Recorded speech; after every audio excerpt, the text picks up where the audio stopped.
take notice of it. In Portugal, too, interest in football leagues had fallen away. After the initial stories about Sporting Lisbon and FC Porto, the platform had focused mainly on the sport's larger leagues. But on a Tuesday afternoon that April, Francisco Marques, the communications director for FC Porto, was leaving a restaurant near Porto's stadium when he received a message from an encrypted email platform called Tutanota. It appeared to include an internal media briefing document belonging to Benfica, FC Porto's arch-rival. Marques asked the sender how he could be sure that it was real. "I think the attached images will suffice," the source wrote, including screenshots of 3 Benfica officials' inboxes. One image had been taken in the previous half hour. A few days later, Marques received about 20 gigabytes of internal Benfica emails. The rivalry between Benfica and FC Porto contains multitudes. It is the South against the North, the capital against the rest, cosmopolitan glamour against honest toil. Between them, the clubs have won the Portuguese league 65 times. In a country of 10 million people, Benfica claims to have 6 million supporters, an assertion that gives rise to the idea that it is the most powerful institution in the country. Supporters of other clubs refer to Benfica as the octopus, and to the supposed shadowy nature of its influence in Portuguese society as Benfiquistao, or Benfiquistão. When I asked Marques whether he considered returning the emails, he laughed. "No," he said, "this is war." Marques has a show on Porto's TV channel, and in the weeks that followed he began to read the Benfica emails aloud on the air. He excluded personal gossip and salacious material and focused on evidence of Benfica's attempts to control the Portuguese game. In one instance he shared secret briefings distributed to pro-Benfica commentators on Portuguese TV. In another he read an email correspondence referring to the priests, a group of 8 referees who could be relied on to favour Benfica at decisive moments, which ended, "Now delete everything." There was a PowerPoint presentation from June 2012 in which Benfica officials mapped out a 5-year plan to dominate the external environment and increase the club's power over Portugal's politicians, journalists and justice system. "Now it is public," Marques said. "It is not fair. The competition is not fair." In early June, Marques handed the Benfica emails to the police. He had wondered whether they were connected to football leaks in some way. The source described himself as a Porto fan, but a critic of the club's president. On the afternoon of July 12th, Marques received a Tutanota email with 4 attachments, concerning a deal that Benfica had struck on land taxes around its stadium in Lisbon. Marques never heard from the source again. On October 19th, the police raided Benfica's Estádio da Luz in northern Lisbon. 6 weeks later, the leaks started again. This time the source simply posted the club's emails unedited on a blog titled O Mercado do Benfica, or The Benfica Market. There were many dirty things, Marques told me. The emails contained medical records and conversations between club officials and their wives, along with player contracts, tactical reports, and the club's internal finances. A senior Benfica official compared the leaks to being under a terrorist attack. "We don't know when it comes, the next one, where it comes from, or what sort of missile it is," he said. "We don't know anything." The police raided the club's offices twice in the early months of 2018. That March, the head of Benfica's legal department, Paulo Gonçalves, was arrested on suspicion of bribing 3 judicial officials to provide him with updates on the case. The Benfica scandal, the biggest in Portuguese soccer in recent decades, has driven the enmity between the clubs to new heights. Benfica is currently suing FC Porto, seeking €17 million in damages. When Marques dropped me off at my hotel in Porto, he showed me his phone, which each day is deluged with messages from Benfica fans promising to kill him. "It changed my life," he said, not entirely unhappily. "Now I can't go to the south." Spurred by the Benfica leaks, prosecutors looked at other recent sports-related crimes in Portugal. These included the Doyen extortion case against Artem Lobozov, which had been dormant for more than 2 years. A handwritten note in a Portuguese police file, dated April 27, 2018, said that the Doyen complaint had been investigated alongside the alleged hacking of Sporting Lisbon in the early days of football leaks in the fall of 2015. A suspect has been identified, the note read. Rui Pinto. At the time, Der Spiegel and the EIC were preparing their second wave of Football Leaks articles. At the beginning of 2018, Pinto had given Bushman more hard drives, which brought the number of documents in the Entella database to more than 70 million. The team in the Geräteraum decided to pursue two stories that had eluded European soccer journalists for years. The first was about how the most profligate clubs, namely the Qatar-backed Paris Saint-Germain and Manchester City, which is owned by Sheikh Mansour bin Zayed Al Nahyan, a member of Abu Dhabi's royal family, had been able to defy the sports spending rules.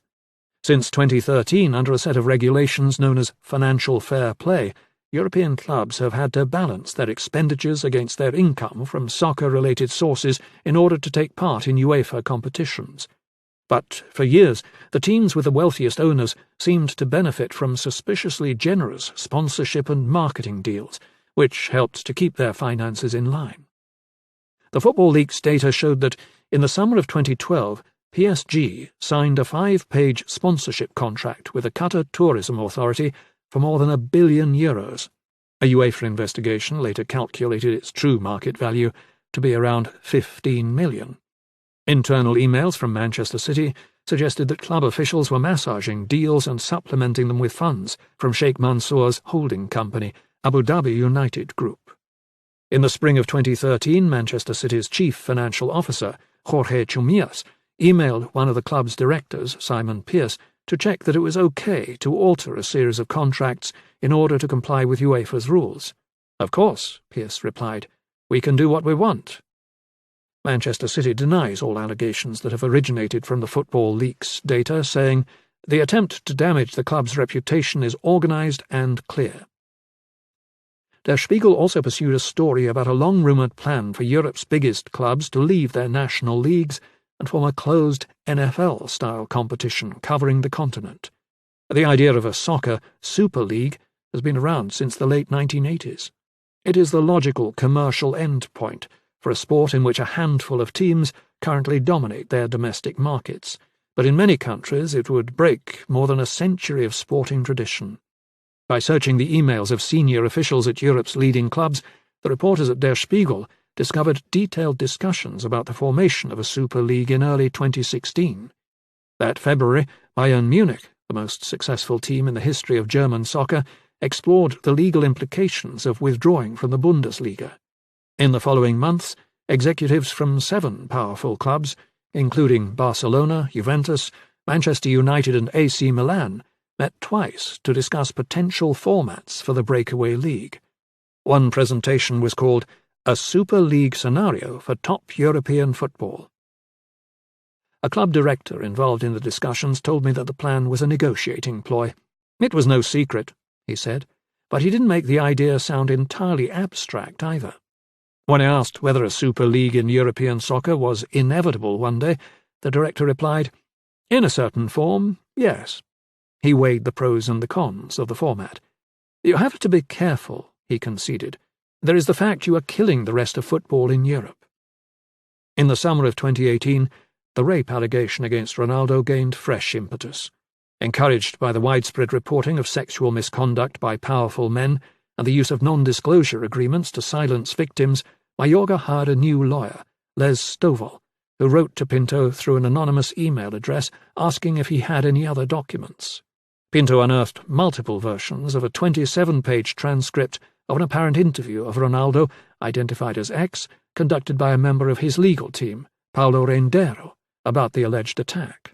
Answers in the earliest version of the document appeared to corroborate Mayorga's account. X. She said that she didn't want to, but she made herself available. The whole time it was rough. I turned her onto her side, and it was fast. Maybe she got some bruises when I grabbed her. She didn't want to give it to me. Instead, she jerked me off. I don't know any more exactly what she said when she was jerking me off, but she kept saying no. Don't do it. I'm not like the others. I apologized afterward. In the transcript, Mayorga was identified as Ms. C. Question. Did Ms. C ever raise her voice, scream, or yell? X. She said no and stopped several times. Pinto sent the transcript to Stovall, who forwarded it, with other information from football leaks, to the Las Vegas police on August 25th last year. In September, in an interview with Der Spiegel, Mayorga accused Ronaldo of raping her, and the Las Vegas police opened an investigation. Ronaldo has protested his innocence throughout. In an Instagram video posted 2 days after the story appeared, he described the reporting as fake news.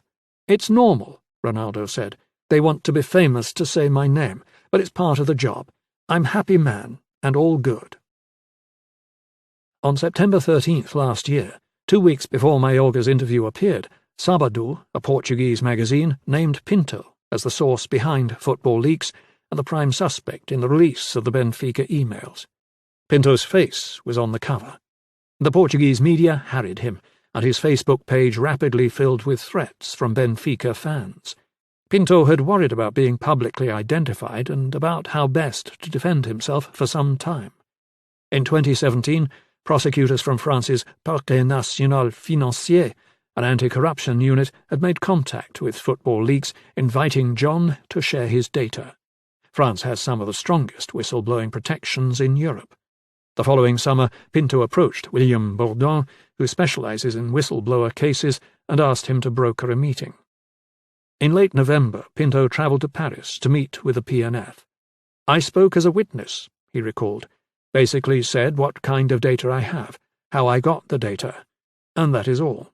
Pinto told me that he also met with officers from France's witness protection program who gave him a secure phone with which to contact them in case of an emergency. "They considered that my situation was quite alarming," he said. After he returned to Budapest, Pinto resolved to move to France in February. "All this situation was a bit stressful," he told me. Pinto confided in Bushman. "He said often to me, 'I will have a family, I will have kids,' Bushman said. 'I will have a normal life.'" In the middle of January 2019, Pinto's father and his stepmother, Elizabeth, visited him. They suspected that something was going on, Pinto said. When they arrived at Pinto's apartment on a quiet residential street in Budapest's 7th district, they couldn't open their luggage. Their suitcases had combination locks, which seemed to have been tampered with. The following evening, Pinto and his father went to the supermarket. When they returned to Pinto's street, there were police cars and men in uniform. "I realized, okay, they're coming for me," he said. Upstairs, the police seized Pinto's laptop, 3 cell phones, including the one belonging to the French authorities, 3 USB sticks, and 14 hard drives containing 29 terabytes of data. Pinto was taken to a detention centre where he asked to call his lawyer. The police said no. They said, "This is not an American movie," Pinto recalled. Pinto was released under house arrest.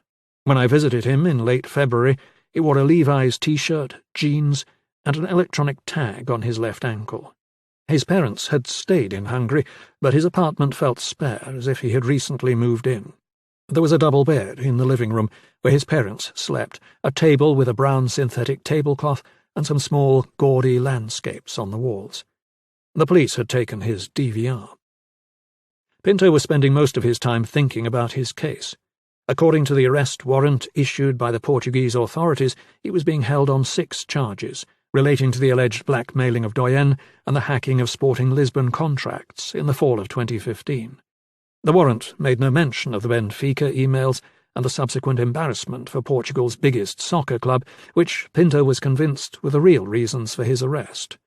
Politicians, prosecutors, even police detectives, they lose their focus when it comes to football, he said.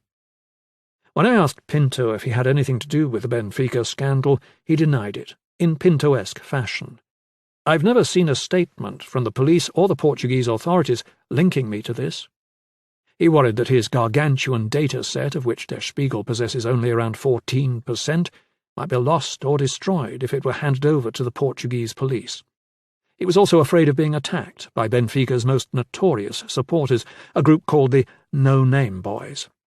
I asked Pinto if he was aware of the irony of being killed by soccer fans. "Yeah," he replied, "I'm aware of that." The following week, Pinto had an extradition hearing at Budapest's Central Courthouse. I arrived early, with Bushman. The corridor outside the courtroom filled with news crews and lawyers. Bourdon was there, wearing a long green overcoat.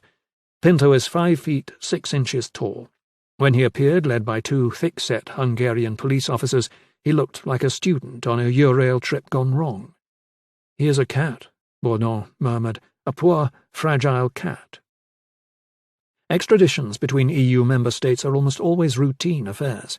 When the judge ordered that Pinto and his data be handed over to the Portuguese authorities, Bourdon slapped his rollerboard suitcase in frustration. After the hearing, Pinto sat on a bench in the corridor in handcuffs and gave an impromptu news conference to some Portuguese journalists. "I did this for the public," he said. "I did this for all football fans." The journalists wanted more, but Pinto seemed to dry up. "What else can I say?" he added. "I have to go to a Hungarian prison." Pinto was extradited to Lisbon on March 21st. 3 days before he was handed over to the Portuguese police, Belgian prosecutors came to Budapest and copied all his data. Pinto's hard drives, which are heavily encrypted, are what he hopes will eventually secure his freedom. "It is one thing to copy them. It is another thing to have access to them," a member of his legal team told me. In February, prosecutors from Eurojust, the EU's judicial cooperation unit, met in Brussels to discuss how to analyse the Football League's data in a systematic way. Jean-Yves Lorgoglio of the PNF described Pinto as a whistleblower and confirmed that the French authorities had looked at 12 million documents so far. The following month, UEFA announced that, as a result of the Spiegel coverage, it was investigating Manchester City, the newly crowned English Premier League champions, for breaking its financial rules.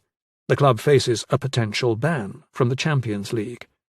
"You don't have to convince me that Pinto is at risk of one day being convicted as a hacker and for stealing information. It's true there is a risk, but Snowden did the same," Bourdon told me. "There is a principle of proportionality, of the violation of the law compared to the services rendered. Pinto came from nowhere, and he opened the eyes of millions and millions of citizens." In Portugal, Pinto's return was front-page news. When I was in Lisbon last month, an impersonator was playing him on Portuguese late-night TV. The name of the character was Rui Pinto the Hacker. In the last months of the Benfica market, which has gone quiet since Pinto's arrest, the blog took on a broader, anarchic quality, posting emails from one of Portugal's largest law firms and also secret judicial documents. Although Pinto denies any involvement, he is widely seen as a figure of general, youthful rebellion in a country where other forms of activism have been absent. "Rui is literally 1 in a million, Carreira da Silva, the sociologist told me. He is also a hero to everyone who hates Benfica." During my conversation with Marques, FC Porto's communications director, we discussed the greatest recent figures in Portuguese soccer: Mendes, the agent, Mourinho, Ronaldo. "Now we have 4, Marques said. Football after Rui Pinto is better." While Pinto awaits his trial, he's being held at a prison next to police headquarters in central Lisbon. Francisco Teixeira da Mota, Pinto's Portuguese lawyer, told me that he expected prosecutors to try to add the theft of Benfica's emails to the case. "That is a risk that can happen at any moment," he said. Pinto is being kept away from the other prisoners for his own protection, but when he is allowed to exercise or to venture outside his cell, he sometimes hears them yell his name, in what he takes to be encouragement. To pass the time, he has been reading a book about espionage during the Second World War. I once asked Pinto whether he was an idealist, and he surprised me by seeming not to know the word. We were in his apartment in Budapest. He opened a laptop and looked it up. "A person who is guided more by ideals than by practical considerations," Pinto read from the screen. "Utopian, visionary, wishful thinker, fantasist, fantasizer, romantic, romanticist, dreamer." It was enough. Maybe this word applies to me. Maybe. Yes. If you enjoyed this production, find the best long-form